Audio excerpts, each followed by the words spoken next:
Litigation can be hectic. Words literally like shall, must, notwithstanding tell you what the law is actually trying to tell you. I now get to do the work that I actually thrive in doing and the things that I enjoy doing. For the procedural, give that to me and focus on the substantive. Litigation is really easy to conquer if you can break it out into more manageable pieces.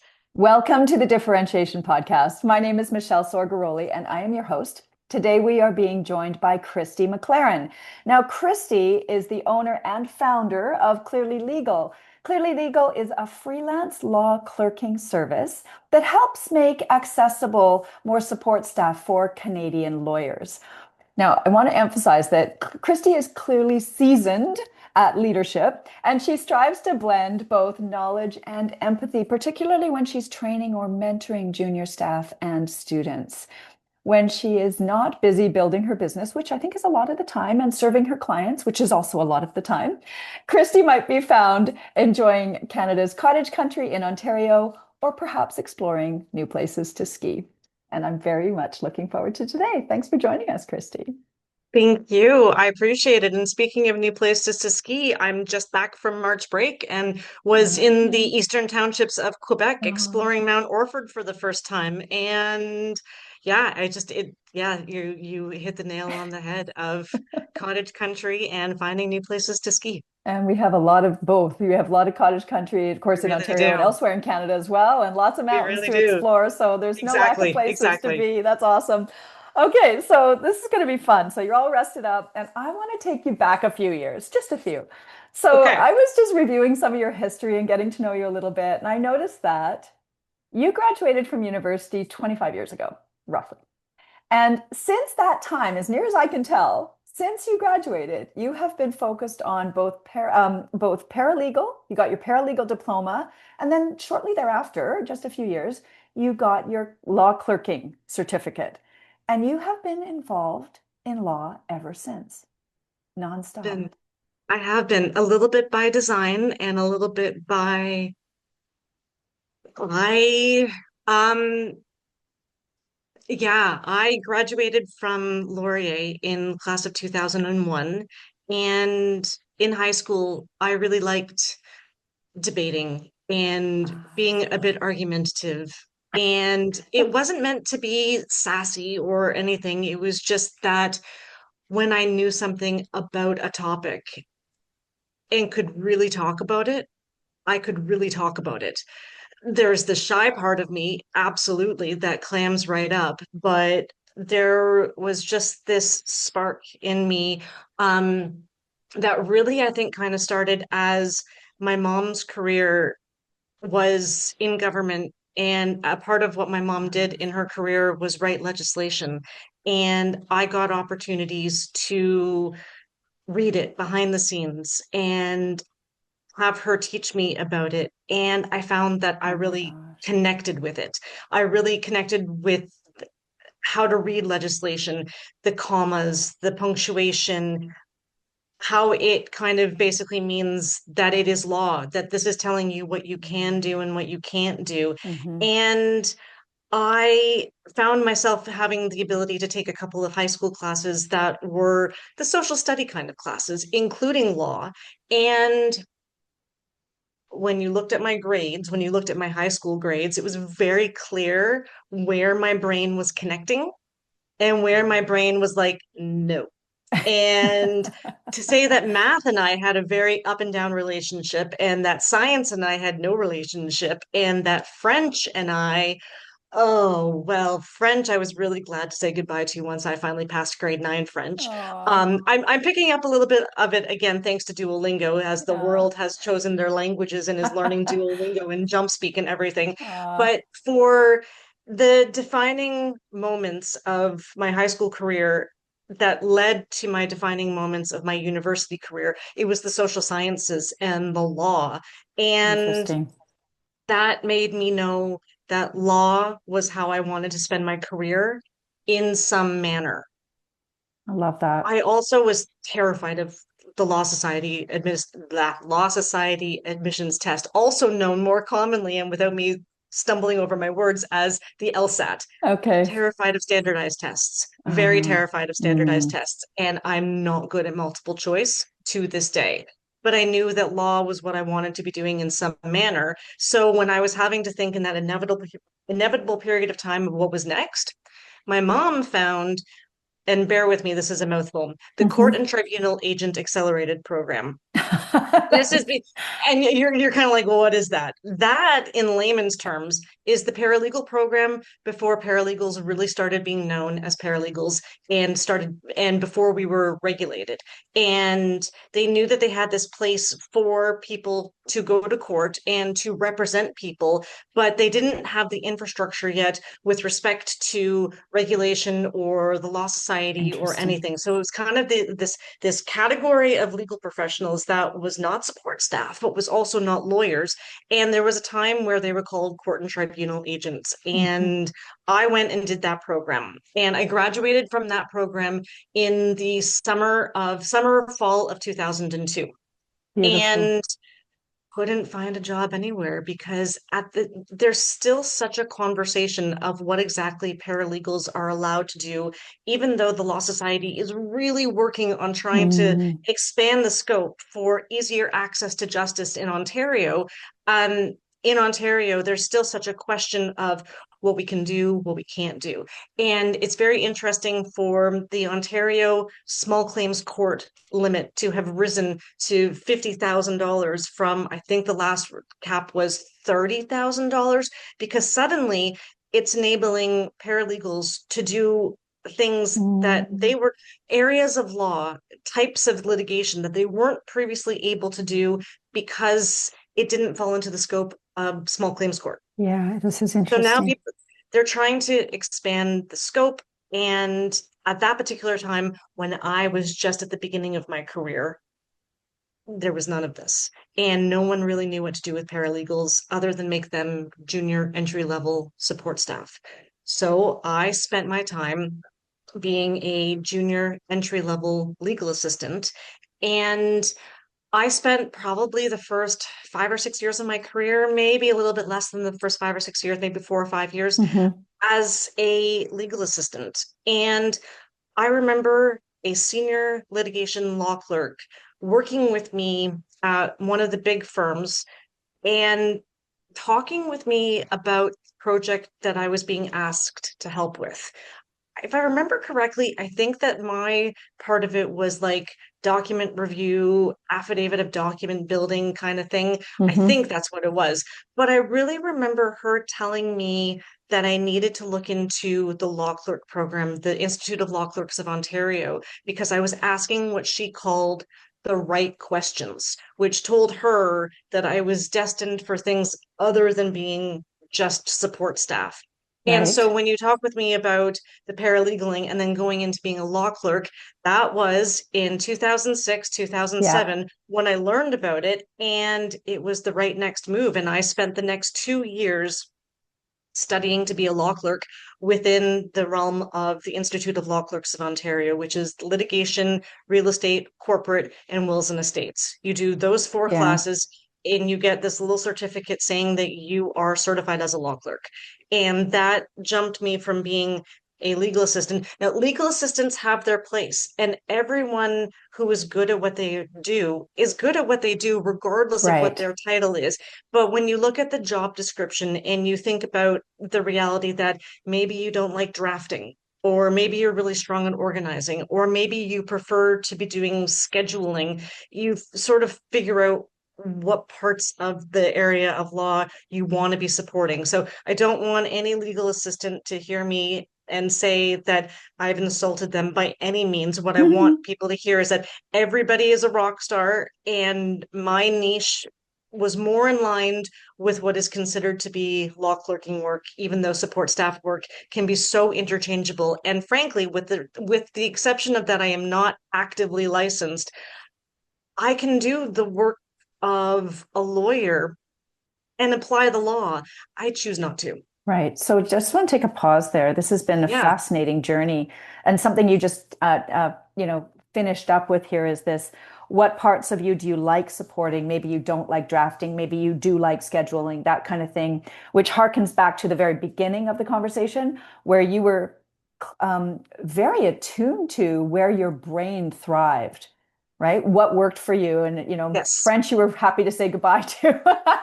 And you had Yes. sciences, there was no connection at all, but you spoke very clearly about debating and liking. I'm hearing you like the art of the argument, where there's being able to talk passionately about a topic that you know about. I And do. the other thing that I captured in this is that, your mom, you talked about your mom. So I just want to bring you back to that because you said something that Yeah. was, I thought, really curious. You said your mom wrote legislation, so you learned how to read it. And then you Hmm. made a specific point of highlighting commas and periods and where the Yeah. grammatical structure came in. Yeah. So I want to take you back there just briefly because Yeah. Yeah. there was an Absolutely. appreciation for you there, capturing all of this, but how it was written sort of piqued my curiosity there. What was it about how it was written that inspired you? Because there are unfortunately a lot of double negatives and run-on sentences within legislation. Sorry, mom. Sorry, people who write legislation. Sometimes there is a lot of double negatives. And sometimes there are three or four parts of one thing. And the comma, the period, the semicolon, the notwithstanding, words literally like shall, must, notwithstanding, tell you what the law is actually trying to tell you.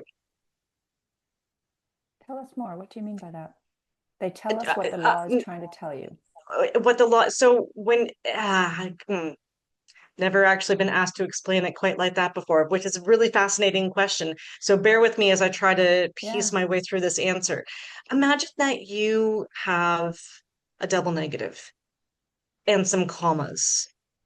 I learned literally to read through a sentence and see what, and forgive the use of the word, see what, notwithstanding this, this law is actually trying to tell you that you are allowed to do, or that this procedure is trying to tell you that you are allowed to do. So the notwithstanding clause might not to toss in the notwithstanding clause. It's just such a grammatical way to structure a sentence of notwithstanding this exception, you are allowed to do X, Y, Z.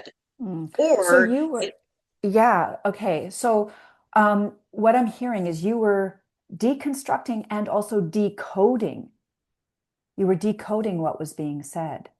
you make that sound so like spy or fancy or something. Well, legislation, to your point, is full of grammatical complexity and a lot of big Yes. words, for lack of better, Exactly. right? Grammatical complexity, a lot of big words, a lot of run-on sentences.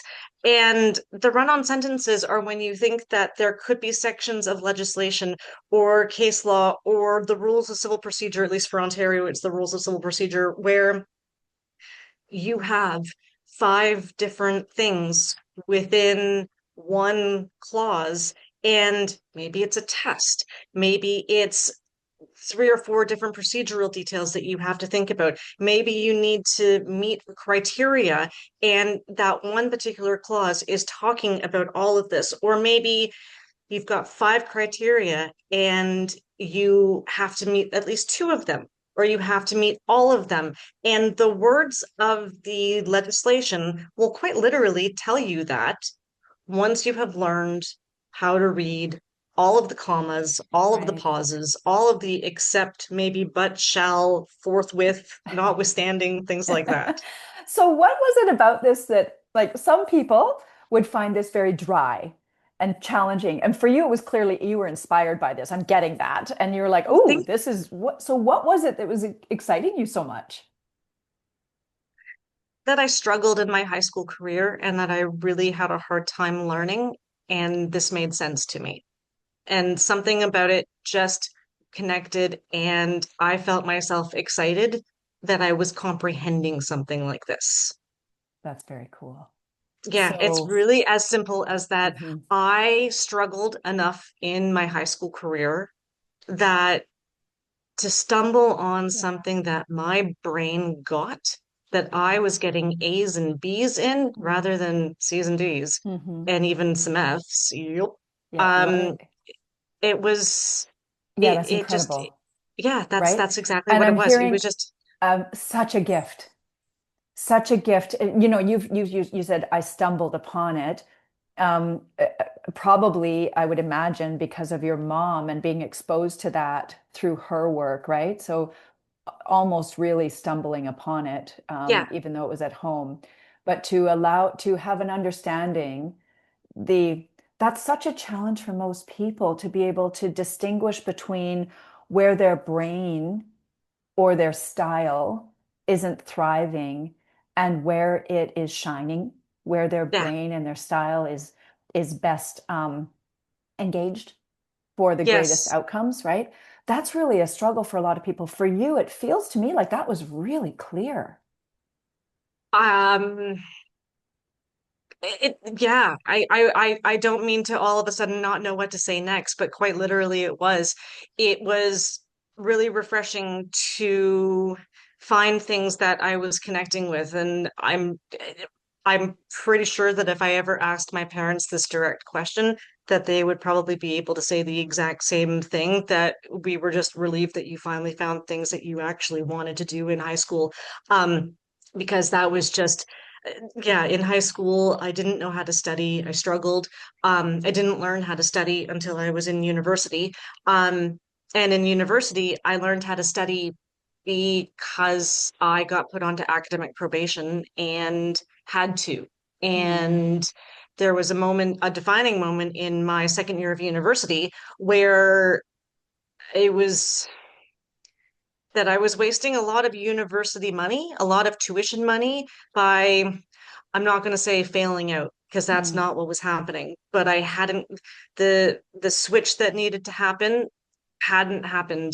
And then I was sitting in my room in university trying to, I don't actually remember what topic I was reviewing, but I found myself thinking about the money that I was wasting by not learning how to study. And all of a sudden, even though it took until graduating mm. for my hard work to really truly pay off, my grades started shifting and I started going from C's and B's and struggling to A's and B's and A pluses. And it, I just, that I was smart and that I needed to apply myself finally happened. Yeah, that's amazing. I got Yeah. goosebumps just there. Because you Thank know, you. there's so much going on here that I'm fascinated by as we think about your journey and who you are today. And I think that, um, you know, I'm thinking about the name of your company, Clearly Legal. And It was not to interrupt. I'm so sorry for that. In 2015, when I found myself mulling over the idea, it came to me so easily Mhm. and so quickly and so organically and so naturally, um, that it was just, there was no question that that was my business name. I can hear that. Like Yeah, I can imagine that just having heard your story for the last 20 yeah. minutes or so, 15, 20 minutes. Um, you were clear. So there were a couple of clarity was really, it's been a theme for you, is what I'm You know, hearing, right? the hilarious thing is that I just found myself saying that word a lot, Yeah. like clearly. Yeah. And I was walking to the grocery store one day and thinking about it, and I was kind of like, yeah, and it'd be called Clearly Legal. And I stopped in my tracks. So like that came to me Yeah. quickly enough that I need to You just think knew, about that. right? Yeah. Well, Yeah. And let's, it would be yeah, another few years, but yeah, before you I've founded never it. wavered on that. Never ever wavered on that. I'm not surprised. We started out with this idea of debating and coming to a place of clarity. Like there's clarity in debating, right? You know your Yeah. topic, you want to speak clearly. So there's a clearness in communication in order to be effective, just that straight out of the gates. And Yeah. then you talked about, you know, knowing the where you're clearly where your strengths were not optimized and where your strengths were optimized. That clarity was in it became come through high school, through university, and you started to really click on this is Yes. clearly where I'm meant to play. This Yes, is exactly. It clearly also really further kind of clicked in the one and only small claims court trial that I have ever done in my life. And I shone in one moment. And in everything else, it was just the change of strategy, the change of tactic happening in trial, and my brain fritzed. For lack of a cleaner word, a nicer word, my brain, with the exception of one time, I totally shut down. Yeah. I had no idea of what I was doing. I could feel that I had no idea of what I Mm. was doing. I could feel that I didn't know what I was supposed to say next. And I could feel the relief the moment that my part was done, and I knew that I didn't have to say anything again until I was back in the safety of my own computer and getting back to the behind the scenes work where I thrive. Right. So again, okay, so I love this. So the clarity around strengths, you also had declare a clarity around decoding and language and communication, right? So there's a lot of pattern recognition and decoding so that the language is clear. So there's another nuance around clarity. Then you talked about learning how to study and having clarity about how your brain needed to engage, because yes, you're smart and yes, you can do this. And you were clear about wasting money and resources. So there's another piece around clearly legal, thinking, I don't want to waste money. So there's clarity around the application of the gifts in such a way that you're not wasting time, resources, etc. So that piece The, came cr- up. And the crazy then, thing is that I feel as though you have dissected this more in 25 minutes than I have in over 25 years. well, it's I've just never coming through, right? The I've never threads. thought you're entirely right, and I've never thought about it like that before. And I'm like, wow, my God, like 25 minutes. And yes, you are entirely right that my brain mapped all of this out. I don't think I knew in high school that I would be a business owner. I don't even think I knew in 2015, other than the desire to be a business Right. owner. And I was sitting there doing the 15 millionth dictation. I am so sorry for that Mhm. dictation of the day, and I apologize for the tongue and the noise. You're Um, good. I was working with a lawyer who dictated everything, including one sentence long emails, where it probably would have been faster for him to just do the email himself. Mhm. And I found myself going, I could probably be doing all of this for clients Mhm. rather than, and a couple of friends of mine had started kind of doing their own business, and I was thinking about what that could look like and how that could feel. And it wasn't anything for real, but what was for real was I am pretty sure that I could be doing all of this for clients rather than one employer and take back a lot of the control over my career and feel like I have control over my career and feel like I have control over the choices that are being made about what I'm doing with my time for my income and for my living. Mhm. Nice. Yeah. So I'm going to come back to that in just a minute because I do want to talk about that transition. The only other piece I want to pull on just before Mhm, we leave it, because it's come up a few mhm. times, we haven't highlighted it yet. In the introduction, I mentioned how important it is for you to blend your knowledge with empathy and compassion. It is.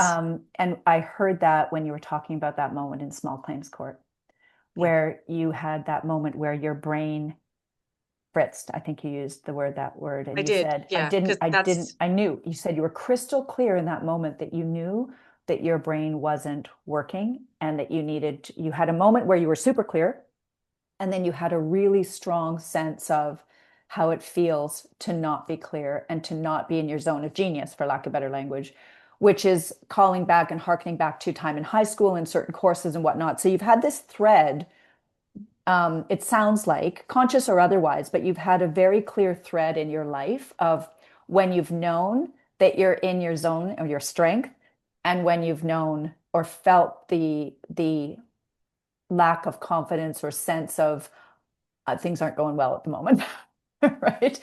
So that's a true. really, those clear delineations um, are, I think, what's really highlighting for you why to bring that sense of empathy. You even made a point of saying everybody has different strengths. Right here in this conversation a few minutes ago, you made that point of highlighting, this is my gift, you've got yours. And such an unusually clear delineation around where people thrive and how they thrive in what environments. I just want to highlight that. Um, so, Kristy, when we're talking about empathy, what is important for you? We've talked about knowledge and that to some extent, but I want to just lean into this. What's important about the empathy and compassion piece for you in your career, whether it's through mentoring or otherwise? Just want to go there That for a bit. that's an interesting question, and I can see a couple of different avenues of it. And I can also remember some experiences where I've been directly impacted by the lack of empathy. The suggestion that law clerks, and this might be now an old school suggestion and something that I got stuck in my own career. Mm, There's this feeling, a suggestion that support staff are required to be perfect and never make a mistake. And that's really hard. And the idea also that there are micromanaging employers in the world. And so to have the sensation of lack of empathy and micromanaging and the fear of making mistakes and the requirement therefore to be a perfectionist, and that you've got to learn. And how are you supposed to know how to do something as simple as what highlighting case law for a book of authorities is, and how to connect that to a factum without having actually been shown by someone who's going to sit down and show you and be calm about it. And even the whole thing that we mentioned earlier about making it personal and making sure that the person has real life facts to kind of connect whatever they're working on back to what they are trying to learn. Um, yeah, I remember really, really clearly that, and there goes that word again, and I've never been so aware of it before. And my business is called Clearly Legal, and I've never been so aware of it. I remember in an employment where a micromanaging lawyer decided that I had made a mistake that he needed to really loudly point out. It was not a mistake that needed to be really loudly pointed out. The fun fact about this mistake that he felt was really needed to be pointed out came almost immediately after he was on a call with a client of his who was a manager of employees also. And the lawyer said to the client that micromanagement is not a healthy way to manage. And then he went mm, and micromanaged me in a very public manner. I'm kind of like, you don't get it, do you? At all. You don't get that you do exactly you micromanage me in the way that you have just really clearly given legal advice to a client mm, about not micromanaging somebody. And I just felt like that was one of the places and times where I felt done. I really, mhm, really felt done. And I felt as though nothing that I could do would make that problem be heard or seen or felt, that it was just going to be completely glossed over. And I've always been an empathetic person and really trying to listen and make sure that people are understanding what they're looking at. And I guess it comes from my own brain needing warmth and compassion versus micromanaging and being publicly yelled at. Um, and the reality of when you need to train someone and you need to make sure that they're understanding and you need to find ways to connect them to the material that they are looking at, you know when they're connecting and you know when they're not connecting. And I like to sit there with someone and say, this is why you're doing this. I'm going to show you one time. You're going to do it next with me, and then you're going to do it completely on your own, and we're going to see.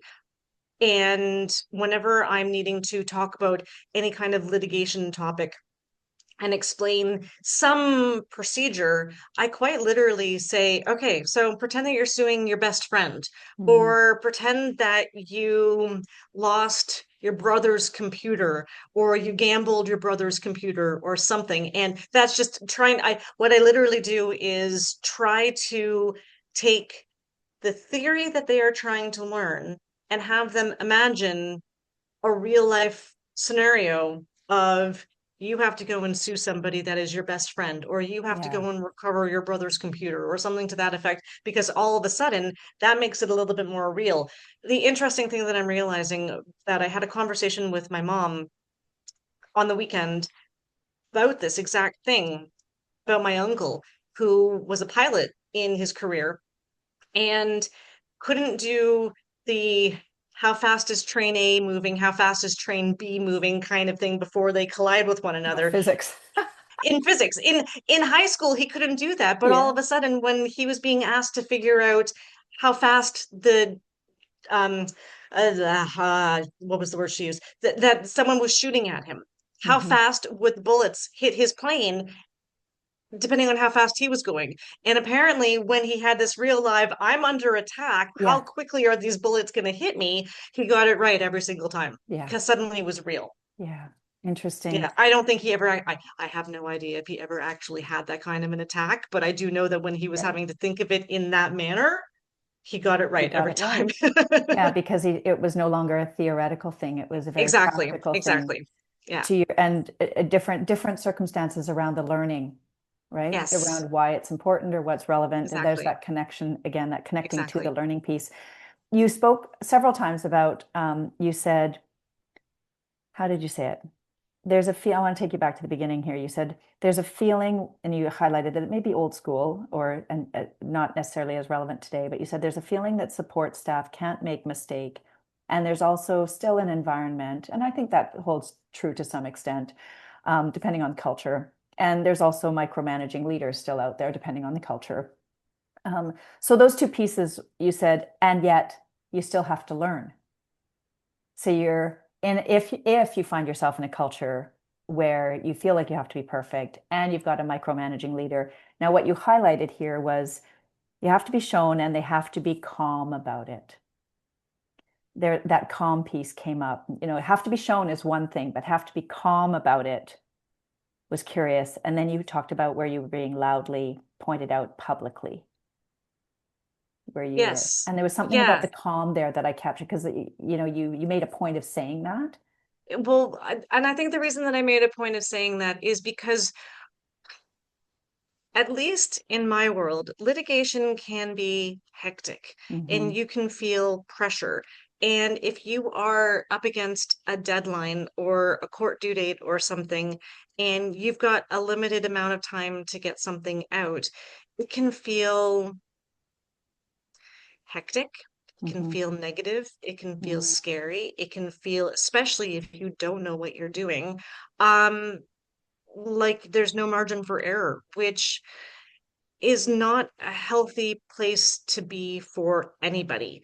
Um, and so the ability to be calm and the ability to regulate your breathing and the ability to just kind of say, okay, got this, and understand what you're doing and not feel like you're being yelled at, Mm-hmm. um, is really, really helpful. It's just a more positive way to learn. It's really just that I look for positive, warm ways to learn.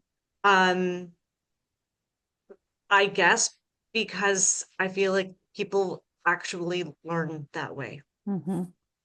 Yeah, calm learning Yeah, environments. Now, yeah, interestingly, exactly. you know, contrasting that to the, you know, the planes going and the bullets are coming, learning. I would imagine. Yes. So I'm curious, but you're right. There's that in the moment learning that's essential for survival, and I think we just kick into a different zone. But when it's I think you more really do. right, you totally do. So in that type of learning, it's a survival type learning, and the learning happens really quickly.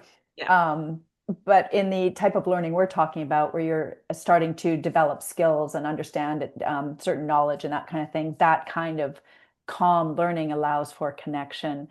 Um, Yes.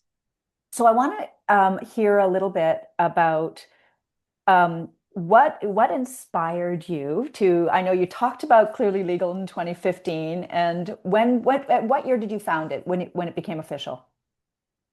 So it became official or semi-official when COVID came to town and killed the economy, and I found myself without a job, Okay. and I found myself thinking, what do I want to do?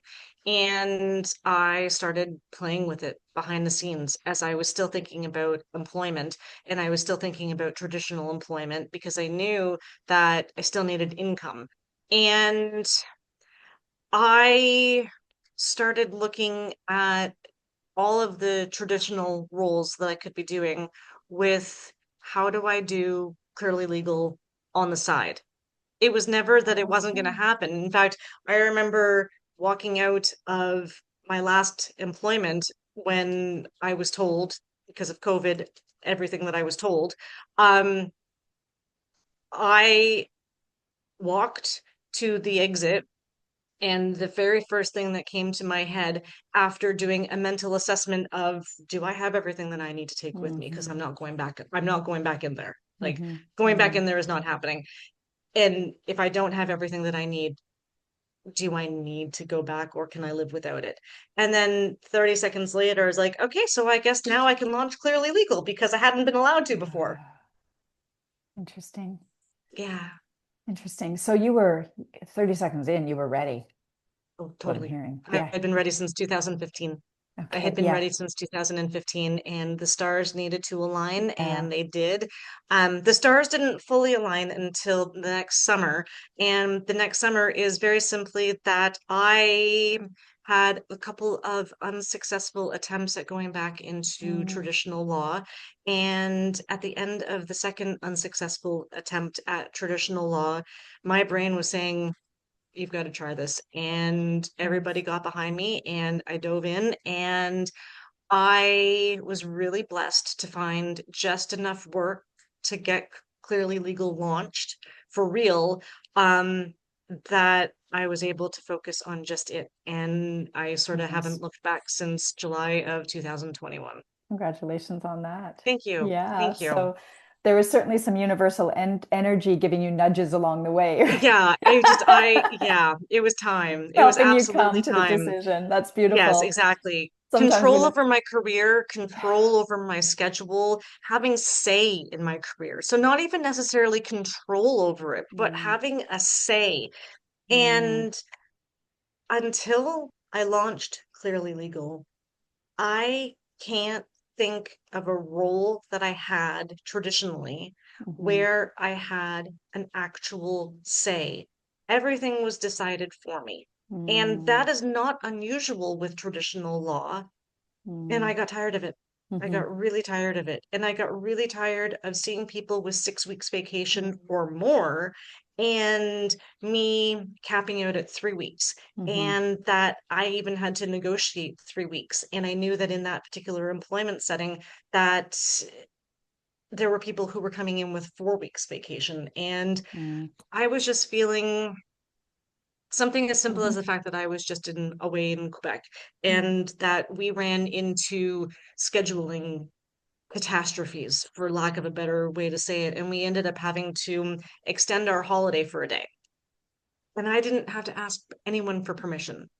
I just said, okay, we'll figure out the finances and not a big deal. And it was so freeing that I Mhm, didn't have to ask anyone mhm, for permission. And it's not the first time that I have felt like that, but the mhm, feeling of not having to ask someone for permission, it's mhm. There's just something about I, that. it may always be novel because of the amount of time that I spent having to ask for Mhm. permission. Yeah, Interesting. Okay, yeah, that's a big one, not having to ask for permission. I think in any role, whether whatever the role, totally. this sense of um, co-creating as opposed to a Exactly. relationship where you're asking for permission of something, particularly as you get Exactly. more senior in your career. There's Exactly. something there for sure. But okay, beautiful. So as we're thinking about Clearly Legal now, we've talked a lot about how your style and what you're bringing to the Yeah. table and around differentiation. Like a lot of the work that I do helps entrepreneurs define the things that you've already established in a lot of ways of what is clear for you, where your gifts apply, and highlighting those gifts and whatnot. What are you trying to bring forward through Clearly Legal now as you're becoming, more further along in its phases of growth, if you will? It's interesting that if you had asked me this even 6 months ago, I might have answered differently. But something that I've really been focusing on and really realizing in this last few months is the concept of the job description. And when you think about, you have a black and white job description checklist, if you will, of the things that a law clerk does in a Mm, traditional setting, and that they don't necessarily go outside of personal injury, condo, media and entertainment, wills and estates. They focus on what their firm focus is. And they don't necessarily get the opportunity, or they don't easily get the opportunity to do something that is outside of personal injury, labor and mm, employment, etc. mm-hmm. And Oh, interesting. ever since launching Clearly Legal, I have been able to take on things that I did not get to do while in traditional law, only for that it wasn't personal injury, it wasn't condo Right. law, it wasn't wills and estates. I remember when I was in condo law that I was speaking about a construction lien position, and I had condo experience, I had a little bit of lien experience, but according to that lawyer that I was speaking with about construction lien, I didn't have the construction side of it, so I couldn't possibly figure it out. Flash forward to 2024, when I met one of the best clients that Clearly Legal has ever had, and I'm working with him still on construction lien. And he and I had a quick conversation, and he looked at my skills and he's kind of like, you have this completely. And so all of a sudden, something that I wasn't allowed to do in traditional law Mm-hmm. because a lawyer felt that I didn't have direct experience, Mm-hmm. I am now becoming more proficient in, and I'm getting to work with. And I have taken on things like family law and wills and estates and areas that I didn't get to do in traditional law. So when you think about the earlier reference to the job description, Mm-hmm. in many ways, I'm now creating my own job description Mm-hmm. Absolutely. and challenging myself in new ways that I was bound to a job description that didn't allow me to do that. I'm working with a judicial review right now for a CERB, a SERB finding where the person is being told that they have to pay the government a certain amount of money, where they were told to apply for SERB in the first place because they qualified, and now they're Mm-hmm. being told that they didn't qualify and they're having to ask for relief. And I've never done something like that before. Right. But for the fact that I've done some of the procedure, I've never Yeah. done this specific detail before, and I'm getting to, because the competence to figure it out is there. Even though the competence to figure it out in 2015 was there because of the job description, I wasn't allowed to. Right. Even in 2005, the skill probably would have been there, but I wasn't Yeah. allowed to because of the job description. Well, it's interesting, especially for your style as well, because for you, your ability to decode in the way that you do and to see language the way that you do and to have an understanding of the environment around connecting to the learning and having empathy for that, the whole situation. I would imagine that it allows you to show up for your clients in these new industries or territories that you haven't necessarily worked. You're not limited at all because of your style. You can bring that calm energy around taking the theory, making it practical. So that's really Exactly. useful for a client. And at the same time, you've got the ability to decode the language. So you're not limited by the language. And that combination, it's everyone is going to be a little different. Your combination is also motivated by that stimulation. Like you wanted to learn. And what I heard was the traditional channels limit your growth. They limit your ability to expand into whatever area might be more interesting, whether it's a new industry or a new exposure that way, or whether it's different learning through Yeah. a channel that looks Yeah. looks different, right? How you're being stimulated.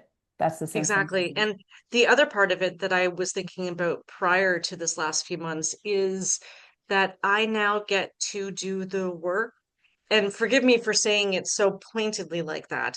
I now get to do the work that I actually thrive in doing and the things that I Mhm. enjoy doing rather than being told this is what you're going to be Yeah. doing in this particular file, this is going to be your role. I now get to take on everything and know the things that I've got no interest in doing, but maybe because, and forgive me for the honesty, maybe Mhm. because the money is good, I'm going to go and do it anyway. But I now have that ability to say that Yeah. I'm able to draft, I'm able to do this. I don't have to hold myself back because I don't have someone Yeah. holding me back because they would rather do the work instead of giving the work to me. And it's just nice to feel that. I always really enjoyed drafting and I always really Mm. enjoyed the crafting of motion records and applications. And there were times where, because of my assigned role, I wasn't getting the opportunity to do the things Mhm. that really made me Mm. love law and, connecting the facts and creating the language to convey the story has always been something that I've really liked. And I get to do that now, and I get to advertise that I can Yeah. do that now, and I'm not being held back about that particular aspect. And even something as simple as the copy and paste and formatting. If you need me to do copy and paste and formatting because you just don't feel like doing that particular task yourself, bring it on. I got it. Yeah. It's Literally, I've beautiful. been doing that. I've been doing that for this particular client does not like formatting. All right, bring Right. it. Well, Yeah, you started this with you get to thrive and enjoy the work. And you said, yeah, before I wasn't able to do things that allow me to love the law. yeah, And I now get to do work that allows me to do the work yeah. that I love to do and be in Yes, that place of joy and thriving in a work yes. environment. And wow, isn't that what we want for everyone? And what I heard, I highlighted this a little bit in your introduction where I think that's what you want for your lawyers too, for your clients. You want to give them the ability to do the stuff that they love and enjoy by giving you the stuff that you love and enjoy. And I think, Exactly. rising tides lift all ships, right? If You everybody is loving and enjoying their work and you're totally, really collaborating in that place, and this is what totally. differentiation is really all about. And It's you about, stumbled on it, go and ahead. I'm so sorry, but you stumbled on something that's also very important of that when you don't know what your staffing looks like, when you don't know how you need help, suddenly having a part-time person or a full-time person and salary and benefits and toilet paper and coffee and heating and electricity and air conditioning and computers and pens and supplies, suddenly that hiring decision that you don't fully know what it looks like yet potentially becomes really expensive. Mhm. Meanwhile, I have my own computer and I have Yeah. my own coffee and I have my own toilet paper to be a little bit silly about it like that. I come in a Mhm. place of if you only need help with a statement of claim, but you've got everything else, I'm only going to help you with a statement of claim.